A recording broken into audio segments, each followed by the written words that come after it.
Yo. Philip Wise. Alam nyo na kung sino to.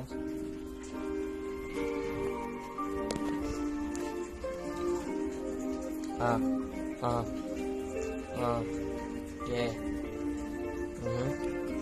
Yo.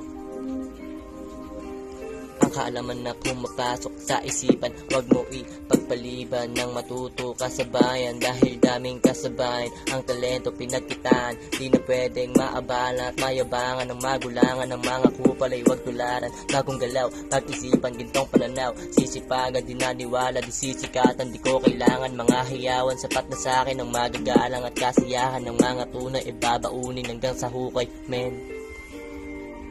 Ayusin mo palagi ang iyong desisyon.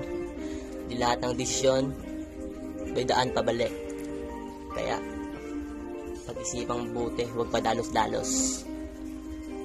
Huwag sabik sa papurik nang sa negosyo di ka malugi. Umabanti ka lang palagi sa kalye 20, lumalagari, kalmado lang at walang hassle. Binubuo na parang puzzle, totoo, tanong mo kay Michael, sa pag-ubo lang naman na hassle. Choke.